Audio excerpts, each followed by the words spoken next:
Hi guys, welcome to Charities Baba USA, your number one channel. I am here.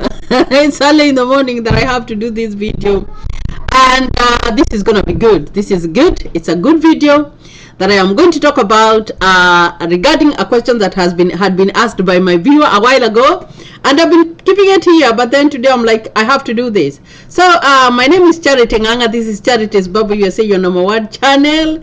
I come here to talk about USA, US of the A. So welcome to my studio here in Wichita, Kansas.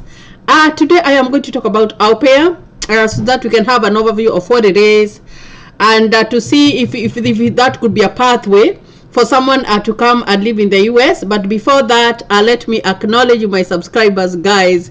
You guys are awesome. Keep on watching my videos, keep on commenting on my YouTube channel, keep on keep those questions coming, because those questions help me to look for stuff for you to read more, so that I can give you the right information here, guys. So and also to welcome my new subscribers. I keep on looking at that number, it is increasing. So if you are new here, welcome to the family. This is Charities Baba USA, your number one channel. I talk about US. Now, if you haven't subscribed to my channel, kindly consider subscribing. And this is how we roll. This is how we roll. So today I am going to talk about Aupair, and so that we can understand what it is, and where does it happen, and who can qualify, or like what are the expectations when you enter into such a program. Now, it's called cultural care Aupair. So if I define Aupair, what is that? But before I talk about that topic, I need you, when you watch my video, watch it from the beginning to the end. If there's an ad running, kindly let it run. It's not gonna cost too much. You know, sometimes I look at the TV and I see, like, when you're watching a movie or a program, you find that they interrupt it for a whole 5 minutes, and you have to sit there and wait for 5 minutes for the advert to go, so that you can continue with your whatever. It's the same thing. The only thing that I can get from this YouTube channel is if you wait for the adverts to run. That is the only way of giving back to what I am doing. So guys, why I started this YouTube channel was just to enlighten people on life in the US, because when I came to the US, I had like a different picture about USA. I didn't know much. Even after winning my green card, because I came here with a DV lottery, and I normally tell you guys, I got the DV lottery on my first try. So you can be one of the lucky ones, just like me, and come and live in the US. And that is why when you go back there to my videos, I've talked about so much about the DV lottery. I have also talked about other videos there. So go there, watch those videos. If you have questions, leave them on my YouTube channel. I am going to read them. I also have a WhatsApp group which is almost getting finished, getting full. Oh my gosh, finished. It's too early in the morning. So that WhatsApp group, guys, you can join. I'm going to leave a link here, and when it is full, I am not going to start a new one. I have decided I'm going to let people follow my my Facebook fan page, Charities Baba USA fan page, because that one will not get full. It is not going to get full, and I will be able to manage two forums at the same time. So that means that I don't have to have like 10 WhatsApp groups to manage, which people will say that maybe I am ignoring them and I am not answering their questions. Now, I want to talk about the Aupair program, for you guys to know what it is and who can qualify. So what is an Aupair? We need to understand what is an Aupair. Now, that is a young adult from overseas who lives with your family on a legal visa up to 2 years and provides childcare. They provide childcare in exchange for a weekly stipend, not a salary, a stipend. You have to give them something, some amount of money, because they are living with you. Actually, they come and live as an extended family. You have to give them a little bit of appreciation because they are watching your kids. They are watching your kids. Now, For it to happen, of course, when you are an au pair or when you have come through that program, you are termed as an extended member of the family. So your main work will be to take care of the kids, but there are other benefits for coming through that program. And the au pair program is a federal, it's recognized by the federal government, so it's a legal program that you can use to come here in the US. Now, so as an au pair, of course, you have to be a trusted support of the parents, because you find that when someone is leaving their kids to you, they have to trust you 100%. So the organizations that that look for those people, or that provide families with those people, they have done enough screening, and they know that that person, beyond reasonable doubt, is a good person, is a person that can be trusted by a family to leave them their kids with. Because you find that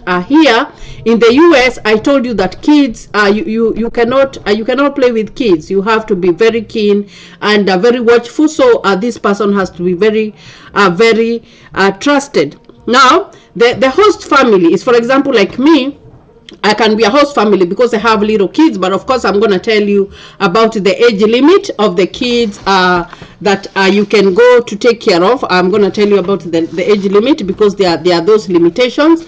But me as the host, you find that I am supposed to be very supportive of my au pair.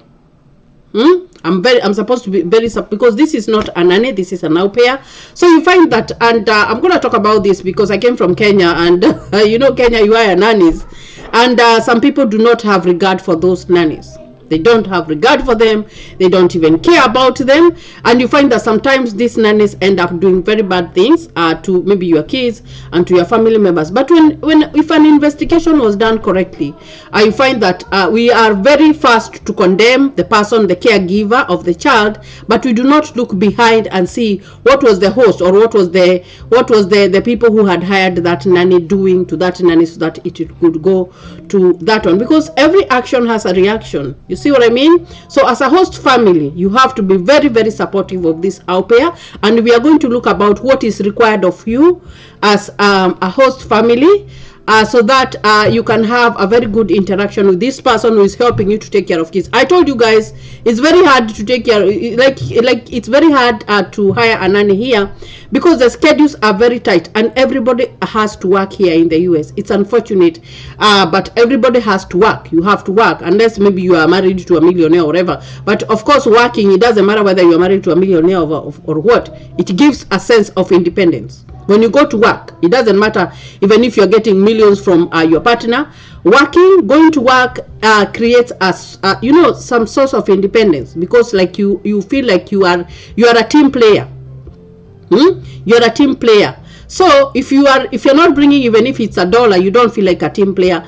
But you find that when you have kids, sometimes it becomes tough, because you find that families have to work different schedules. Like I tell you, me, I work at a night schedule, and my husband works a day schedule, so that we can be able to take care of our kids. So we could benefit from such a program, because we have small kids. So the host families have to be very supportive of the au pair's goals, because there are their goals, and to do everything they can to ensure to make most of their experience while here in the US. Remember, the au pair is supposed to stay here for 2 years. Now, so they come from 20 plus countries around the world, and they have to be between the ages of 18 to 26 when they arrive in the USA. So 18 to 26 years when you arrive in the US as an au pair. Now, they stay a minimum for 12 months, and they stay a minimum of 12 months and have the option to extend for 6, 9 to 12 months with the same family or a new one. So we can say it's like 2 years. So because if that family really likes you, they can extend you another 6 months, another 9 months,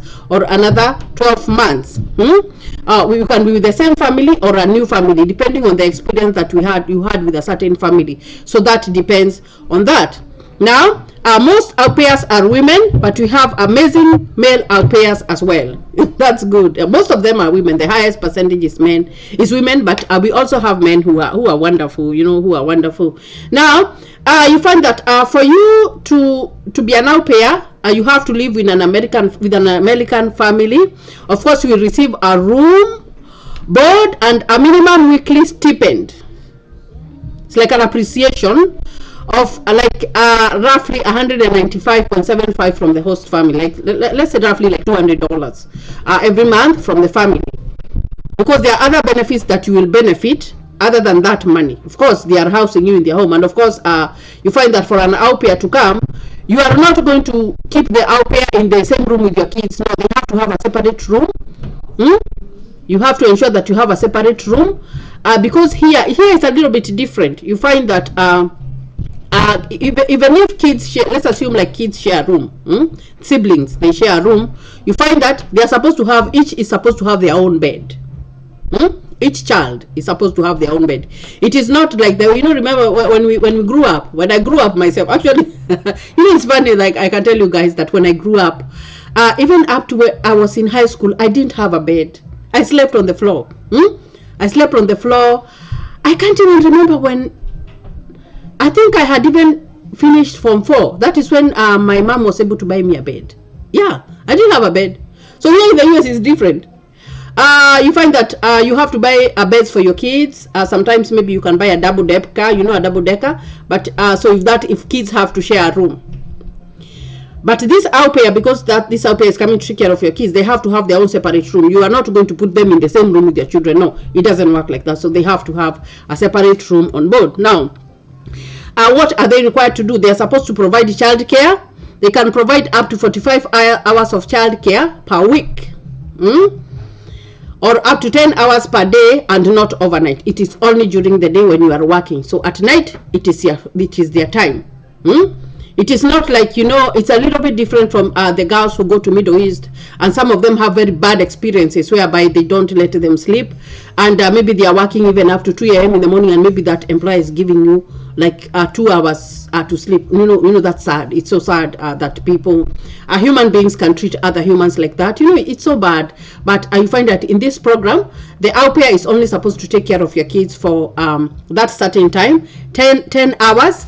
And then from there, you are supposed to take care of your kids.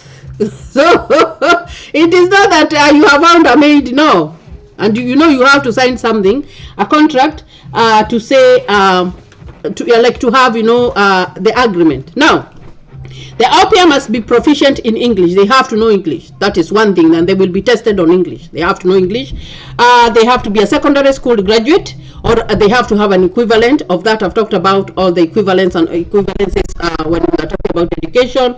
They have to be 18 to 26 years old.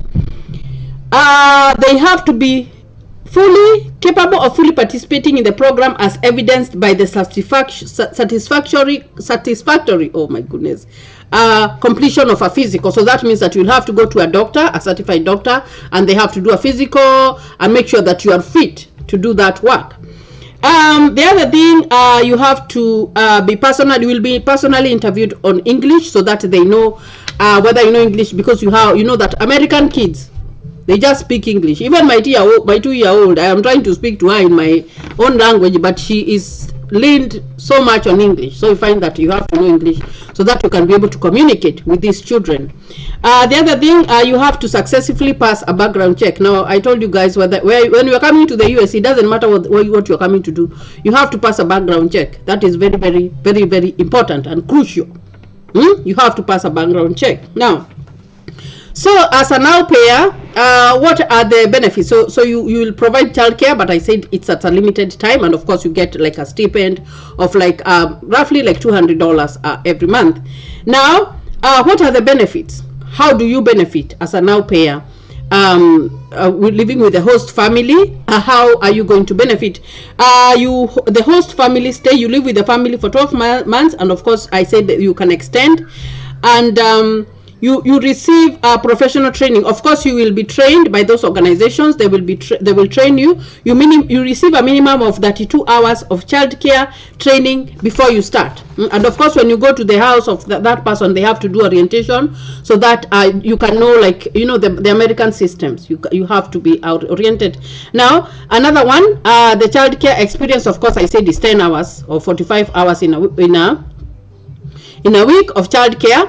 If you're going to work, normally maybe if you're going to work for 8 hours or whatever hours, then you have to come and take care of your kids, because that is not your maid.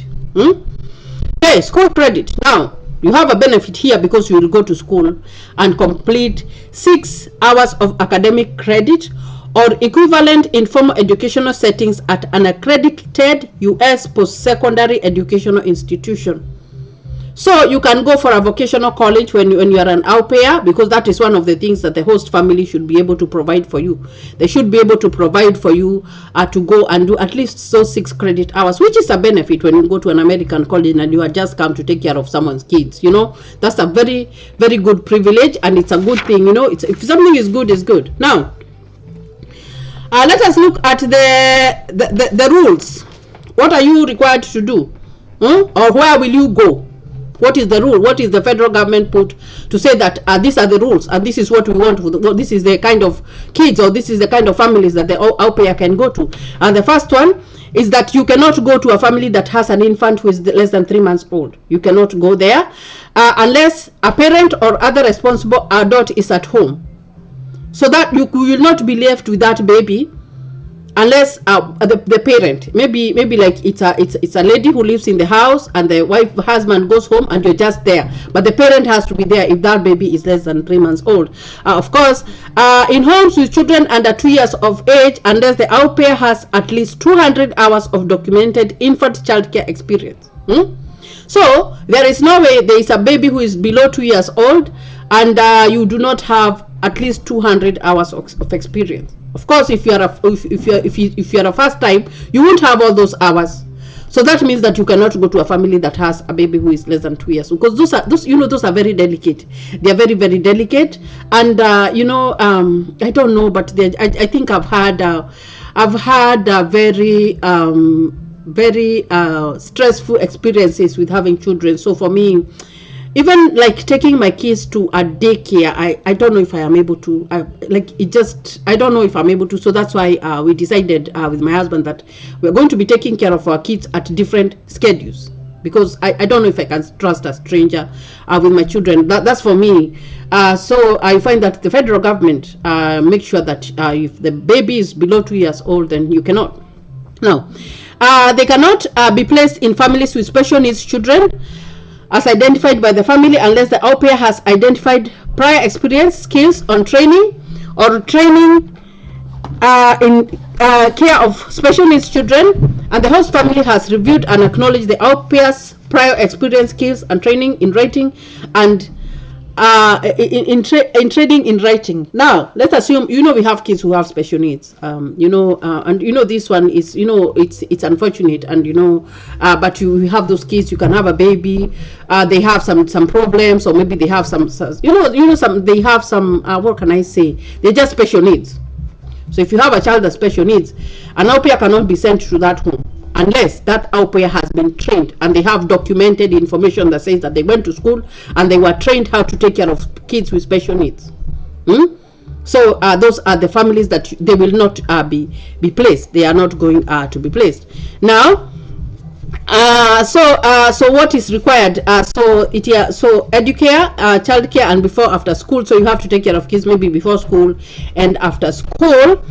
Let's assume you are an au pair for you do like training or whatever. You will not be placed with families that have preschool children. So if those little ones, they are very protective of those little ones. So you find that when you are an au pair, maybe you will be placed in a family that has kids that are 6 years old and above, who know, and and why I think this happens is like, a 5-year-old or a 6-year-old knows how to report. They know how to report, but you find that those little ones, they don't know how to report. So it's very easy, because even the government is very wise, and they know that kids can be abused, because they are vulnerable. So you find that if, like for example, my 5-year-old, if something happens in this house, by the time I hit the door, I know what's going on. So you find that I think, and that's according to me, my own view, that I think that's why they are very they follow these rules to make sure that the required age or the required setting of kids that the au pair can go to live with. So the au pair has protected for exchange visitors, whereby if they are neglected by the host or they are mistreated, they can call a helpline number, and whereby if you mistreat them, if you mistreat the au pair, there are some people who hire people, and I don't want you guys to get me wrong. An au pair is not your nanny. That's not your nanny. But I'm just giving an example because having come from Africa, and people have that thing of hiring nannies or whatever. There are some people who are terrible. They even beat them up. You can't do that. You have to treat them as humans, because here, what I love about US is that you cannot mistreat someone. If you mistreat someone and you are reported, you will be in trouble. It doesn't matter whether you are the host or whoever you are. So you have to treat them very nicely, and of course you see they have to go to school and have those credit hours. You have to make sure that all that happens. Now, so it's very, very, very important. So so the sponsors or the people who host those organizations, the au pair program, they will screen and select both host families and au pairs as a program participants according to the selection criteria stated. So for example, there are rules and regulations. So if it is a family that is full of bad, it has a bad record, they are not going to get an au pair. If you are an au pair out there and your record is not good, your background is not good, of course you are not going to qualify for such a program. So they look at those things, and I am going to leave a link after I am done with this, so that maybe you can see if you can apply. So of course they will provide the host family or the program sponsors. Before the host family, the program sponsors, that organization that sponsors that au pair program, will provide an orientation upon arrival in the United States that include comprehensive information on life in the United States. So they'll give all that. They will be transparent about the fees. I told you it's like roughly like $200. The housing, you have to have your own room, representation and disclosures, and provide an itemized list of all fees to be paid and the description of other costs that an au pair will likely incur while in the United States. So they will give you a list of this is what you're supposed to get.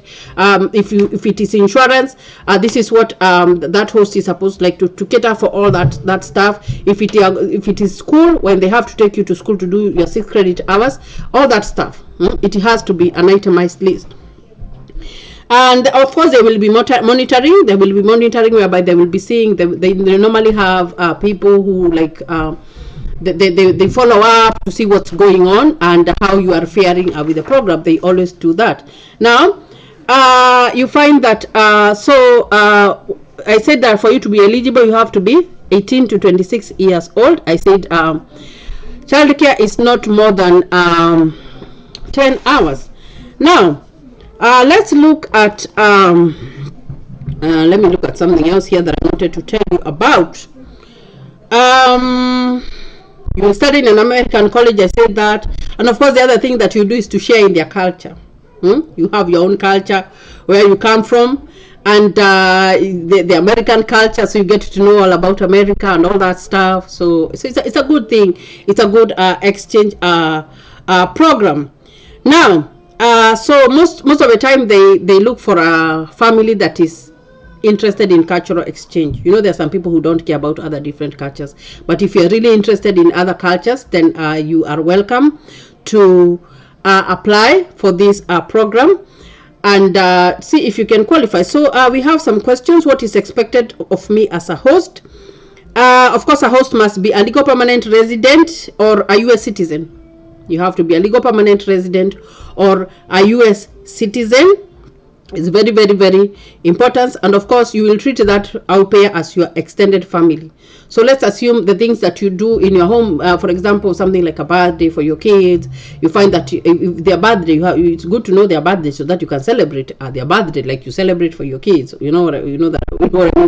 For me, I normally don't celebrate my birthday because I think it depends on how you grew up. Because when we grew up, if the birthday would pass, that day would pass and you would not even know whether it passed. Maybe you would realize like a week later that your birthday was last week. So for me, what I feel is that I would feel so bad if I didn't celebrate a birthday for my children, but for myself, whatever, I don't care. I think about grown that. I know people still celebrate, but for me, I'm like, whatever. If I get a few a few messages on Facebook or on my YouTube channel wishing me happy birthday, that's good for me. That's not something that will make me not to go to work. If I'm scheduled to go to work, I will go to work, because I think that's me. Okay, so what's the difference between an au pair and a nanny? The biggest difference between an au pair and a nanny is that an au pair always lives with you in your home, and oftentimes the nanny does not. The American nanny does not live at home. They come hourly. I told you they are paid hourly, and you find that a nanny can be paid like $18 an hour. Oh, that's expensive. It's very, very expensive, guys. Okay, so they live at home and helps build a mutual trust and respect that makes for an easier caregiving routine. They also come from another country as a temporary visitor, meaning you're embracing the opportunity to expose your children and family to a new language and culture. So they have to be up from outside. So, and you find that nannies are all around here. Okay, in addition, hosting an au pair allows you flexibility and convenience that having a nanny does not do, and you are able to determine your childcare hours on a schedule you decide with a caregiver who becomes an extended member of the family. So that is the importance of like that's a good benefit of an au pair. So I have talked about that, and I hope you guys can try. I'll put the link there on where you can go and apply. And remember, when you are an au pair, you have to commit 12 months to come and live in the US with that kind of a family.